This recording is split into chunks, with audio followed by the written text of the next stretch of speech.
ইসলামী সমাজ গাজীপুর চৌরাস্তায় আয়োজিত কোরআন বিরোধী সংবিধান বজায় রেখে সরকার পরিবর্তন হলেও দেশ ও জনগণের কল্যাণে উন্নতি হবে না। আমির, ইসলামী সমাজ। ইসলামী সমাজের আমির হরত সৈয়দ হুমায়ুন কবির বলেছেন, মানবরচিত ব্যবস্থার উপর ভিত্তি করে কুরআন বিরোধী লিখিত সংবিধান দিয়ে দুর্নীতি ও বৈষম্যমুক্ত ন্যায় বিচারের উপর ভিত্তি করে একটি সমাজ ও রাষ্ট্র গঠিত হবে না।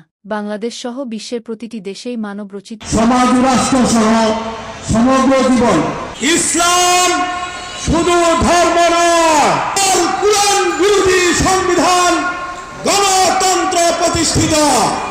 ইসলাম কাজ করবেন গাজীপুর মহানগর, চান্দনা চৌরাস্তা, যোধপুর মুখী ফ্লাইওভারের নিচে ইসলামী সমাজের উদ্যোগে আজকের এই আয়োজিত আল কোরআন বিরোধী সংবিধান, ইসলামকে বাদ দিয়ে আল কোরআন বিরোধী সংবিধান গতিশীল ও কেন্দ্রীয় নেতা আমাদের প্রিয় মাতৃভূমি বাংলাদেশ সহ বিশ্বের প্রতিটি রাষ্ট্রেই ঐক্যবদ্ধ হয়ে মানুষের অধিকার আদায় এবং সংরক্ষণ হয়নি, সুসংযোজন বন্ধ হয়নি, ঠিক না?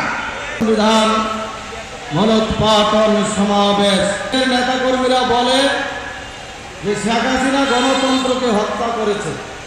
এই দেশের বিভিন্ন দলের নেতা কর্মীরা গণতন্ত্রকে প্রতিষ্ঠা করার জন্য তারা আন্দোলন করছে। ইসলামী সমাজের উদ্যোগে গাজীপুর মহানগর, জয়দেবপুরমুখী ফ্লাইওভারের নিচে আজকের এই আল কোরআন বিরোধী সংবিধান উদ্বোধন সমাবেশ। আজকের এই সমাবেশে উপস্থিত আছেন আজকের এই সমাবেশের সম্মানিত সভাপতি। অল্প সময়ের মধ্যে আমাদের মাঝে উপস্থিত হবেন। আন্দোলনে আনে না, অন্য সন্তানকে আন্দোলনে ডাকে, কিন্তু ইসলামী সমাজের আমির হযরত সৈয়দ হুমায়ুন কবির উনার সন্তান, মেয়ে, ছেলে এবং স্ত্রী যারা উনার আত্মীয় স্বজন আছে সবাইকে নিয়ে এই মানবতা আল কোরআন বিরোধী সংবিধান উদ্বোধন সমাবেশে যোগদান করেন, দুর্বার আন্দোলন গড়ে তুলছেন। এমন করলেই আমরা আল কোরআন বিরোধী সংবিধান উৎপাদন করতে পারবো। ইসলামী সমাজের সম্মানিত আমির হযরত সৈয়দ হুমায়ুন কবির, স্বাধীনতা যেন দুর্নীতিবাজের সিক্ত হস্ত কলম, স্বাধীনতা মানে প্রতিহিংসা রাজনীতি করে রাজপথে রাখা গরম। ব্যবস্থার উপর ভিত্তি করে একটি কুরআন বিরোধী সংবিধান প্রতিষ্ঠিত হয়েছে। কোরআন বিরোধী সংবিধান বজায় রেখে সরকার পরিবর্তন হল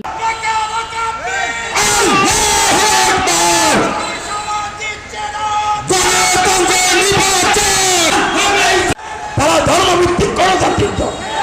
তাহলে বাংলাদেশে গণতান্ত্রিক দল আছে, ধর্মভিত্তিক গণতান্ত্রিক দল আছে, আর কি আছে?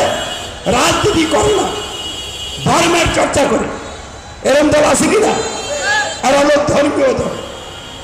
তারা গণতান্ত্রিক দল, ধর্মভিত্তিক গণতান্ত্রিক দল আর ধর্মীয় দল সকলে গণতন্ত্রের ভিত্তিতে রচিত কোরআন ভিত্তিক সংবিধানের অধীনে বন্ধুরা আছেন। আপনাদের সমাজের নাম হলো গণতান্ত্রিক সমাজ। আন্দোলন মানুষকে মানুষের গোলামি থেকে মুক্ত করে আল্লাহর গোলামে পরিণত করা আন্দোলন।